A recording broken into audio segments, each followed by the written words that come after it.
რომელიც უკვე ბევრი წელია ადამიანებს ეხმარება საკუთარი პოტენციალის აღმოჩენაში და რეალიზებაში. სწორედ მასთან ერთად გავაგრძელებთ საუბარს თემაზე თუ როგორ შეგვიძლია სწორად დავიწყოთ ახალი კარიერული ნაბიჯები და შევინარჩუნოთ მოტივაცია გრძელვადიან პერსპექტივაში. ჩვენი სტუმარი იქნება დღეს დავით კენჭაძე, რომელიც არის დასაგმების სააგენტოს დირექტორი. დავით, მოგესალმებით. როგორ გძანდებით? გამარჯობა.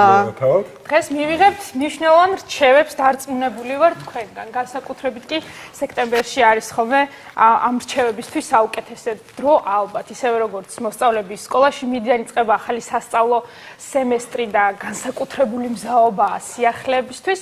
ადამიანებს, რომლებსაც სურთ რომ კარიერულად განვითარდნენ, სწორედ ამ დროს არჩევენ ხოლმე ასევე სიახლეებისთვის.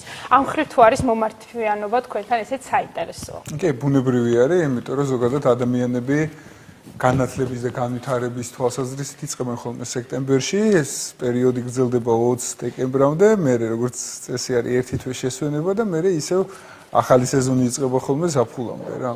ანუ ეს პერიოდი არის, ანუ სინამდვილეში სადაც 10 თვე არის, როდესაც 10 თვე გამოდის, როდესაც ჩვენ აქტიურები ვართ ამ თვალსაზრისით და 2 თვე არ გვინდა ხოლმე განვითარება და ესე ვთქვათ არც მოტივაცია არ არის. ხო და აბა რა გვინდა მაგ დროს? აი 20 დეკემბრიდან რა გვინდა ხალხო? 20 დეკემბრიდან არის სამზადისი იმისათვის რომ ვიქეიფოთ, მე როცა ვიქეიფოთ, მე კიდე ცოტა ხანი ხო გვინდა ორ-ორი დღესასწაული. კიდე ამ ორ-ორი დღესასწაული მე შემდეგ აგრძელებ. კი, ცოტა მე კიდე ანუ მართლა ეგრეა, ოღონდ ყველა ბიზნესში ესე არის რა. ნუ გარდა რიტეილისა, რიტეილში არ იგზნობა ეს 31-მდე, იმიტომ რომ იქ აქტიური გაყიდვები მიდის, მერე იქაც ყდება ხოლმე რა, ანუ სინამდვილეში დეკემბერი და იანვარი საცალო ბიზნესში რო გაერთიანო, მაინც 2 თვე არის რა, უბრალოდ იანვარში თითქმის არაფერი არ ხდება და სამაგიეროდ გავამაგებული საქმიანობა არის იმაში. მივიდეთ დეკემბრამდე, ისე რომ ზაფხულში კარგი დასვენების მერე, მათ შორის რომელიც ასევე ძალიან მნიშვნელოვანია და ამაზე ვისაუბრეთ უკვე, მოვიკრიბოთ ძალა საკუთარ თავში, ვიპოვოთ მოტივაცია, რომ დავიწყოთ ახლიდან ენერგიულად.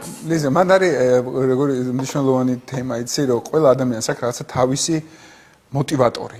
ანუ მაგალითად არის როგორი რაღაცა, იცი, ახლა ვიღაცისთვის არის თავისი საბანკო ანგარიში, რო შევა და რო ნახავს, რო ცოტა არის, შემოირტყავს ხელს ესე თქვა და ვაიმე, ხა დროზე უნდა ვიმოქმედო. ზოგისთვის ეს არ არის მოტივაცია, ზოგისთვის არის აბსოლუტურად სხვა რაღაცა, რომ ვიღაცისგან არ ვიცი ნახოს შექება მაგალითად, ან არ ვიცი რაღაცა კარიერული წინსვლა, ოდნავ რო დააწინაურებენ, ის არის მნიშვნელოვანი. ზოგისთვის საერთოდ ეგ არ არის მნიშვნელოვანი და უბრალოდ რო შეაფასოს ვიღაცამ, რომ კარგი მშობელი არის მაგალითად. ანუ ხვდებით, ყველასთვის არის რაღაც სხვადასხვა ტიპის მოტივაციები არის და ამიტომ პირველ რიგში საკუთარ თავს უნდა დაუსვათ შეკითხვა, რომ ჯერ რა გვინდა და მერე რა გვამოტივირებს რა. ეს არის ისეთი რაღაცა, რომელზეც პასუხი უნდა ვიცოდეთ. ისე ძალიან სიღრმისეულად, იმიტომ რომ თუ არ ვიცით სად მივდივართ და რა გვინდა, იქ ვერასდროს ვერ მივალთ, ხო? ლოგიკურია, უბრალოდ ვივლით, ახლა აქედან რო გახვიდე და დაიწყო სიარული, შეიძლება არ ვიცი, აღმოჩნდე გლდანში, ხო? ან საბურთალოზე აღმოჩნდე, მაგრამ სად გინდოდა წასვლა, არ იცი. უბრალოდ მე თავს იმართლებენ ხოლმე ადამიანები, რომ იცი რა, მე აი აქ მინდოდა, ხო, აი აქ ვარ რა და ნუ აი აქ აღმოჩნდა, მაგრამ თავარი ხო გზა არის, როგორ მიდიხარ მიზნისკენ რა და როცა იტყვი რა გინდა, მე მოდიხარ და უკანალაგებ ეს თქვა მარშრუტს, როგორც აი Google Maps-ის საშუალებით როგორც დავდივართ ხოლმე, ზუსტად იგივე არის აქაც რა. და თავარი არის რა, იცი, ყველაზე დიდი პრობლემა არის ის, რომ ადამიანებს ჯერ არ იციან რა უნდათ, ერთი და მეორე არის ხოლმე, რა იცი, ძალიან ხშირად ხონია ესეთი შემთხვევა, ცდელობა არ გამოვიდა, იმედგაცრუება და ფარხმალის ეგრევე დაყრა. განსაკუთრებით ვატყობ ასაკს. სად არის ეგ პრობლემა? ეგ არის პატარა ασაკში და დიდ ასაკში. რა შეძახით პატარა? დიდი ძალიან დიდი თუ დიდს მეგონებით საერთოდ დაახლოებით ის 55-ის ზემოთ უმეტესობა ხელს იქნევს და არ გამოზდის ხო უმეტესობას საუბარი. არა, ხო, ანუ არა აქვს აი ეს დრაივი რა, რომ რატომღაც ეგრე არის ჩვენთან, მე არ ვეთანხმები მაგას, მოდი ამაზე სალსახად ვთქვათ. რომ 55 წელი მაგალითად არ არის ის დრო, როდესაც შენ შეგვიძლია ხელი ჩაიქნიო რა, იმიტომ რომ არ არის კარიერულ განვითარებაზე უარი თქვა, ხო, არც კარიერულ განვითარებაზე არ უნდა თქვა უარი და არც არაფერზე არ უნდა თქვა უარი, ხო, უამრავი რაღაცის დაწყება შეგვიძლია ამდენი ხნის განმავლობაში, რომ გამოცდილება გაქვს ცხოვრებისეული რაღაც გიკეთებია ცხოვრებაში, ხო? ეს ყველაფერი შეგვიძლია შენ ბიზნესად ახალი დაიწყოს სრულიად არის შესაძლებელი. და მეორე არის პატარა ასაკში, სადღაც ალბათ 25 წლამდე, როდესაც რაღაცას ცდიან, არ გამოუვათ, მე იტყვიან რომ აი რაღაცა იქნება ეს საჩემო არ არის და ასე შემდეგ რა. უბრალოდ ძალიან ბევრ ადამიანთან მქონია ასეთთანაც და ისეთთანაც ურთიერთობა და ვერ მოbrunებულან წლების მერე რა და იცი იქ შენ მართალი იყავი, იმიტომ რომ მე რაღაცა სხვა მინდოდა და არ დაგიჯერე და რაღაცას იქნებ ხელი გამარჯვებული არის დათო რაღაცა მცდელობების რაოდენობის შემდეგ მიხვდა რომ უნდა შეცვალო ჩვენ რადგან მაინც კარიერულ ცვლილებებზე ვსაუბრობთ. დღეს რამდენად მნიშვნელოვანია რომ ადამიანებმა დროულად გაიაზრონ საკუთარი სურვილებისა და შესაძლებლობების თანაფარდობა სწორად მიხვდნენ რაც შეიძლება მალე. კი, ელიზა როგორ არის? მე ცოტა სხვანაირად უყურებ რა რომ შესაძლებლობები ადამიანს არის ძალიან დიდი. უფრო მეტი არის სურვილის ნაკლებობა რა, ანუ ადამიანებს არ უნდათ რაღაცა, აი ძალიან რო რაღაცა არ გინდა, იმ რაღაცას ვერ გააკეთო. ნებისმიერ ადამიანს რო დაუსვე შეკითხვა რა, რომ აი ძალიან მაგრა რო გინდოდეს რაღაცა, იმ რაღაცას მიაღწევ და დადებ შედეგს. არავინ არ გეტყვის რომ არა რა, იმიტომ რომ თავი პრობლემა ის სწორედ აი მოტივაციის არის, რომ რაღაცა არ უნდათ. ხდები, ეხლა თან თაობები არის, ეხლა სხვა სიტუაცია არის, ხო? არ ვიცი. მეორე მსოფლიო ომის დროს რო შევხედოთ მოტივაციას, ხო? ანუ ადამიანები რა სასწაულებს აკეთებდნენ იმისათვის რომ უბრალოდ გადარჩენილიყვნენ, ხო? ანუ აბსოლუტურად სხვა მოცემულობა არის. თითქმის ცარიელი ხელები. ხო, თითქმის ცარიელი ხელებით რა და ეხლა აქ რაღაცა გვეზარება კლიენტმა უარი გვითხრა და იცი რაღაცა გარიგება ჩაგვივარდა და ეხლა ამის გამო მე ამას აღარ გავაკეთებ. ნუ არ ხდება ეგრე, იმიტომ რომ ეს შინაგანად ყველას გვაქვს რა, უბრალოდ ამას ჭირდება განვითარება. თუმცა იმაშიც არ ვიძახით სასახად რომ ყველაფერი უნდა აკეთოს. არა, რაღაცები არის რა, ერთი მთავარი რჩევა რაც არის უბრალოდ ის საქმე არ უნდა აკეთო, რომელიც გეზიზღება. თორე საქმე, რომელიც გიყვარს და თან კარგ შემოსავალს გაძლევს და თან რაღაც უზრუნველი ცხოვრება ქონდეს, ნუ ძალიან იშვიათობაა. ხო, ეს მომიკითხა ზუსტად, აი თანამედროვე სამყაროში ხო ვეცნობით უამრავი კვლევა ქვეყნდება წლიდან წლამდე და სეზონურადაც, მათ შორის განსაკუთრებით კი იმ დროს, როდესაც ადამიანები კარიერული ცვლილებებისთვის არჩევენ ხოლმე დროს. რამდენად მნიშვნელოვანია ფინანსური უზრუნველყოფა ამ დროს და რამდენად ხშირად ხდება სწორედ ეს მიზეზი, რომ ხშირია კარიერული ცვლილებები ადამიანების ცხოვრებაში. უფრო ხშირი ვიდრე ოდესმე ყოფილა ალბათ სხვა საუკუნეებთან შედარებით. რა თქმა უნდა, ფინანსები ძალიან მნიშვნელოვანი არის, უბრალოდ ძალიან ბევრი ადამიანი ამ თემას საერთოდ არ სწორედ უყურებს რა, იმიტომ რომ ნახე რა არის მთავარი. და მე ხა მე მოზარდებსაც ვასწავლი და შესაბამისად კარგად ხედავ ოჯახიდან რომ რაღაცები არ მოდის, რაც საჭირო არა, ის ცოდნაზე მაქვს საუბარი. ანუ პირველ რიგში ეს არის ფინანსური თავისუფლება რა, რომ ანუ ბავშვობიდან უნდა უხსნა ადამიანს, შენ შვილს, ის რომ ფინანსური თავისუფლება არის მნიშვნელოვანი. ანუ რატომღაც არის ესეთი ის რომ ოღონდ უნივერსიტეტი დაამთავრე და მე ოღონდ მუშაობა დაიწყე. ან არ ვიცი, ოღონდ უნივერსიტეტში ჩააბარე, ოღონდ მუშაობა დაიწყე, ეს ოღონდ რაღაც მინიმალისტური გათვლები. არ არის ეგ სწორი მიდგომა. სწორი მიდგომა არის თავიდანვე აუხსნათ შვილებსაც, არ ვიცი, ყველა გარშემოყოფას, რომ ფინანსური თავისუფლება არის მნიშვნელოვანი. და აქეთკენ უნდა წახვიდე, ანუ ყოველდღიურად, როდესაც შენ ვითარდები პატარა ასაკიდან, უნდა აკეთო რაღაცეები იმისათვის, რომ განვითარდე და მიხვიდე აი იმ მიზნამდე, რომელიც არის ფინანსური თავისუფლება. ფინანსური თავისუფლება არის ის, როდესაც შენ გაქვს შემოსავალი, პასიური შემოსავალი და არ გჭირდება მუშაობა იმისათვის, რომ ეს შემოსავალი მიიღო. ან მცირე მუშაობა გჭირდება და გაქვს ბევრი დრო და ნუ ეს არ ვიცი ყველა ქართველს უსურვებ ამას ასე ვთქვათ გულითადად, მაგრამ მარტივი არ არის. ძალიან რთული არის, მით უმეტეს თუ რაღაცა ბაზისი არ აქვს რა, ანუ ფინანსური ბაზისი ოჯახიდან ვიძახი რა. მაგრამ თავარი არის ეს, იცი, ამაზე არის საჭირო ბევრი საუბარი, ბევრი ახსნა. იგივე ტელევიზიებში ან ნებისმიერ სხვა ეთერში ბევრი არის საუბარი, როგორ შეიძლება მივიდეს ადამიანი ამ მიმართულებით, რა უნდა გააკეთოს, ხო, როგორ უნდა გააკეთოს კარიერა, როგორ უნდა მოაგროვოს ფული, როგორ უნდა გააკეთოს სტარტაპი, მათ შორის ყველა ხო იძახის რომ რაღაცა საქართველოში არაფერი არ გამოვა და სადღაც უნდა წახვიდეს საზღვარგარეთ და ასე შემდეგ. ძალიან ბევრი ადამიანი დღესაც დილით მქონდა დამხვდა წერილი, რომ ერთ კვირაში ჩამოდივარ, იქ აღარ შემილია ევროპაში და რამე სამსახური ხო არ შეგიძლია რომ შევამთავაზო რა. ხდებით, ანუ ძალიან ხშირი არის და აქ არის უამრავი შესაძლებლობა. უბრალოდ გვაკლია ცოდნა და გვაკლია უნარები იმისათვის, რომ დავინახოთ და შევქნათ მე რაღაც, ესე ვთქვათ, პატარა ბიზნესი და კიდევ ერთი პრობლემა გვაქვს რა, როდესაც ვქმნით რაღაც ბიზნეს, გვინდა რომ ეს ბიზნესი იყოს, არ ვიცი, 3 თვეში მომგებიანი, ან თუ არ არის 3 თვეში მომგებიანი, ესე იგი, ანუ არ ხდება. აი ეს ცოდნა სად უნდა ნახონ ადამიანებმა, სად არის შესაძლებელი ამ უნარჩვევების ახლა ჩემ თავზე ხო არ დავიწყო საუბარს რა.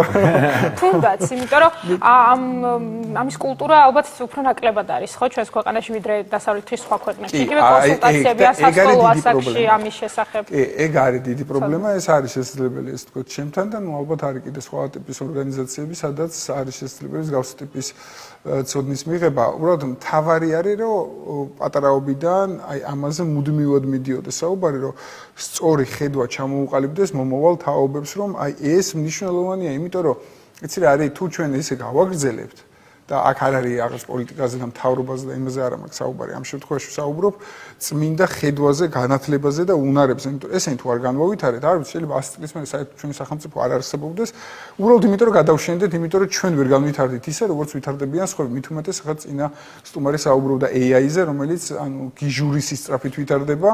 თავარია ჩვენ დავეწიოთ თორე. ხო, იან მე ვერ ვეწევ, იმიტომ რომ ყოველთვის უყურებ სიახლეებს და იმდენად ბევრი სიახლე ხდება ხოლმე, რომ ვერ ვასწრებ, რომ გავტესტო ელემენტარულად ვნახო. პრაქტიკაში აითვისო, რეალურად რო არსებობს. ანუ რბოლა არის საშინელი მსოფლიოს მასშტაბით და ეს იზამს რას იცით, რომ გადაგვაქცევს ანუ შემსრულებლებად და ვიღაც პატარა ვიწრო ჯგუფის, რომელიც შეიძლება სხვა სახელმწიფო იყოს ამ შემთხვევაში საერთოდ თუ არ განვითარდებით, მოკლედ ან ძალიან მარტივი წესი არის რა, ახლა საუკუნეების განმავლობაში ყოველთვის ესე იყო, ან სხვა ქვეყნები ჩაგრავდნენ სხვა ქვეყნებს, იმიტომ რომ ისინი უფრო განვითარებულები იყვნენ რა და იგივე არაფერი არ შეცვლილა. ადამიანები ისევ ისეთები ვართ რა, უბრალოდ ჩვენ უნდა შევძლოთ განვითარება მაქსიმალურად. არიან ადამიანები, რომლებიც თვლიან, რომ აი ყოველ ახალ სეზონზე მთავარი სტიმულის მომცემი და მამოტივირებელი უნდა იყოს შეფი. კი, არიან ისეთი. მაგრამ ყველა შემთხვევაში ჩვენც კარგად ვიცით, რომ შეფები ამ თვისებით არ გამოირჩევიან. რა შეგიძლიათ უთხრათ იმ დასაქმებულ ადამიანებს, ვინც შეფის შემყურე ელოდება სტიმულს, რომ ახალ სეზონზე უფრო მნიშვნელოვანი და კარგი საქმეები აკეთოს? ეს სინამდვილეში არის ორი ვარიანტი არის რა. ერთი გამოცვალო შეფი, მეორე გამოცვალო мотиваციის წყარო, ესე ვთქვათ რა. ანუ мотиваციის წყარო ამ შემთხვევაში უფრო უნდა იყოს რაღაცა სხვა, რომელიც შენზე არის დამოკიდებული და არა სხვა ადამიანზე. ზოგადად როცა კარიერაში ვითარდებით, მნიშვნელოვანი არის რომ ფოკუსირება გააკეთო შენს თავზე. იმიტომ რომ თუ შენს თავზე ხარ ფოკუსირებული და რაღაც ესე ვთქვათ აი ამ სიამოვნებას, ამ დოფამინის გამოყოფა შეგიძლია შენი მოქმედებებიდან რა, ეს არის ძალიან კარგი. და თუ აი ეს დადებითი ემოციები შენ გააქვს მხოლოდ იმ შემთხვევაში თუ ვიღაცამ გააკეთა უკავშირი ხდები იმაზე მიჯაჭვული. თავიდან ბოლომდე და რაღაცას ლაპარაკობ აკეთებ და თან უყურებ რომ იმან რაღაცა თქვას. ეს სხვა შორის ეს არ არის ისეთი რომ ბევრი ადამიანს ახასიათ მეც ქონია თავის დროზე, როცა პატარა ვიყავი ასაკით, იმიტომ რომ ძალიან მინდოდა რომ ჩემს უფროს რაღაცა კარგი ეთქვა და თუ რაღაცა კარგს იძახდა ხო ძალიან მიხაროდა, მაგრამ დროთა განმავლობაში ეს დავამუღამე რომ მაგამ ჭირდება არავისი ესე ვთქვათ ქება იმისათვის, იმიტომ რომ მე მარტივი წესი მაქვს რა, მე ვისახავ მიზანს, რაღაცა მინდა და მივდივარ ამ მიზნისკენ რა. ეს შეიძლება იყოს რაღაც პატარა მიზანი, დიდი მიზანი და როდესაც ვაღწევ ამ მიზანს, მე ვიღებ სიამოვნებას ამით. აღარ მჭირდება სხვა ადამიანის შეფასება ამისათვის. ძალიან საინტერესო რაღაცა და ეს ბედნიერების ეს ნაწილი. ასეც თქვენ საუბრობთ, რომ არ გჭირდება უკავშირი. ფრილანსერობას გულისხმობთ, რომ ფრილანსერობას ჭირდება უკავშირი. მაგაში ვერ გამოგყვები, რატო იცი, რომ ესეც ხო შენი კლიენტია. ფრილანსერი არის ბიზნესი ერთი ადამიანით რა. შენს თუ შენ კლიენტებს უკავშირი არ გამოართვი, არ გაიგე მისი კმაყოფილებისას, მეორეჯერ აღარ მოვა რა. მაგრამ როგორც დამსაქმებელი ამ შემთხვევაში ხო შენ ხარ საკუთარი თავის დამსაქმებელი და ის პასუხისმგებლობა. კი და პასუხისმგებლობა მეტი გაქვს ამ შემთხვევაში რა, იმიტომ რომ რა არის, მე მაგალითად ბოლო წლებში ესე უყურებდი რა ჩემს თავს, როცა განვითარდი, როცა დასაქმებული ვიყავი, უყურებდი ესე რომ მე ვარ ბიზნესი და ვყიდი სერვისს რა. ანუ მე ბოლოს როცა ვიყავი დაქირავებული ვიყავი ერთ-ერთი კომპანიის გენერალური დირექტორი და მანდ ვყიდიდი ჩემს მენეჯერულ სერვისს, რომელთაც რაღაცა შედეგები უნდა დამედო იმ კომპანიისთვის რა და ანუ ამას უყურებდი როგორც ინდმეწარმე, ესე ვთქვათ, როგორც რაღაც ფრილანსერი. და ფოკუსირებული ვიყავი იმ შედეგების დადებას და თუ იმ შედეგებს ვდებდი, რომელიც ობიექტური იყო, ხო, ამ შემთხვევაში ციფრები ჩანდა.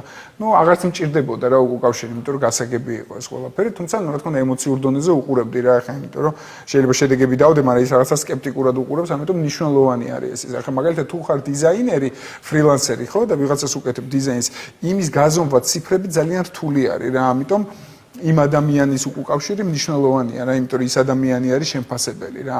აქედან გამომდინარე, ეს ძალიან მნიშვნელოვანია საბოლოო და ბოლოს უნდა კითხოთ ყველაზე მოთხოვნადი, ყველაზე ტენდენციური რომელი პროფესიებია დღეს. არის და ყოველთვის იქნება გაყიდვები. ეს სუბიექტური ხო არ ხარ შემთხვევით? არა, სუბიექტური, იცი, რატომ მე ხუდასკომის კომპანიის ხელმძღვანელი ვარ, სადაც 60-70% არის გაყიდვების ან კომერციული მიმართულებით.